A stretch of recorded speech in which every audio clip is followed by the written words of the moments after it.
চলমান সংঘাতের মধ্যে হঠাৎ করেই নতুন করে উত্তেজনা ছড়িয়ে পড়েছে কূটনৈতিক অঙ্গনেও।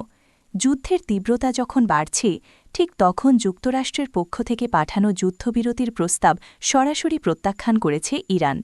বিশ্বস্ত সূত্রে জানা গেছে, মধ্যস্থতাকারী দুই দেশের মাধ্যমে পাঠানো এই প্রস্তাব গ্রহণ করেননি ইরানের নতুন সর্বোচ্চ নেতা আয়াতুল্লাহ মুস্তফা খামেনি। তেহরানের অবস্থান পরিষ্কার, আগে আগ্রাসন বন্ধ, তারপর আলোচনা। ইরান মনে করছে হামলা চালিয়ে একদিকে চাপ সৃষ্টি করা এবং অন্যদিকে আলোচনার প্রস্তাব দেয়া এটি বিশ্বাসযোগ্য কৌশল নয়। তাই বর্তমান পরিস্থিতিতে তারা কোনো ধরনের সমঝোতার পথে হাঁটতে রাজি নয়, বরং নিজেদের প্রতিরোধ আরও শক্তিশালী করার দিকেই মনোযোগ দিচ্ছে দেশটি। এই ধরনের গুরুত্বপূর্ণ আপডেট পেতে এখনই চ্যানেলটি সাবস্ক্রাইব করুন, ভিডিওতে লাইক দিন এবং আপনার মতামত কমেন্ট করে জানান। এদিকে পরিস্থিতিকে আরও উত্তপ্ত করে তুলেছে ইসরায়েলের সাম্প্রতিক দাবি। দেশটির পক্ষ থেকে জানানো হয়েছে, তারা ইরানের জাতীয় নিরাপত্তা পরিষদের প্রধান আলী লারিজানি এবং বাসিজ ফোর্সের কমান্ডার গোলাম রেজা সুলাইমানিকে লক্ষ্য করে হামলা চালিয়েছে। ইসরায়েলি নেতৃত্বের দাবি, এই হামলায় তারা সফল হয়েছে। তবে এখনও পর্যন্ত ইরানের পক্ষ থেকে এ বিষয়ে আনুষ্ঠানিক কোনো প্রতিক্রিয়া পাওয়া যায়নি, যা পুরো বিষয়টিকে আরও রহস্যময় করে তুলেছে। আলী লারিজানি ইরানের রাজনীতিতে অত্যন্ত গুরুত্বপূর্ণ একটি নাম।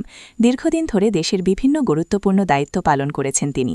পার্লামেন্টের স্পিকার থেকে শুরু করে জাতীয় নিরাপত্তা পরিষদের প্রধান, সব ক্ষেত্রেই তার প্রভাব ছিল সুস্পষ্ট। এমন একজন ব্যক্তিকে টার্গেট করার দাবি নিঃসন্দেহে এই সংঘাতকে নতুন মাত্রায় নিয়ে যাচ্ছে। অন্যদিকে বাসিজ ফোর্স, যা ইরানের বিপ্লবী গার্ড বাহিনীর অধীনে পরিচালিত একটি শক্তিশালী আধাসামরিক বাহিনী, সেই বাহিনীর কমান্ডারকে লক্ষ্য করে হামলার দাবি পরিস্থিতিকে আরও সংবেদনশীল করে তুলেছে। কারণ এই বাহিনী অভ্যন্তরীণ নিরাপত্তা ও সামরিক কর্মকাণ্ডে গুরুত্বপূর্ণ ভূমিকা পালন করে থাকে। সব মিলিয়ে একদিকে এই কূটনৈতিকভাবে আলোচনা ব্যর্থ হওয়ার ইঙ্গিত, অন্যদিকে শীর্ষ পর্যায়ের ব্যক্তিদের টার্গেট করার দাবি। এই দুইয়ের সংমিশ্রণে সংঘাত এখন আরও অনিশ্চিত ও বিপজ্জনক পর্যায়ে পৌঁছেছে। বিশ্লেষকদের মতে এই পরিস্থিতি দীর্ঘায়িত হলে তা শুধু সংশ্লিষ্ট দেশগুলোর মধ্যেই সীমাবদ্ধ থাকবে না, বরং পুরো অঞ্চলের স্থিতিশীলতাকে বড় ঝুঁকির মুখে ফেলতে পারে। বর্তমানে সবচেয়ে বড় প্রশ্ন, এই উত্তেজনার শেষ কোথায়? যুদ্ধবিরতির পথ কি পুরোপুরি বন্ধ হয়ে গেল, নাকি নতুন কোনো কূটনৈতিক উদ্যোগ সামনে আসবে?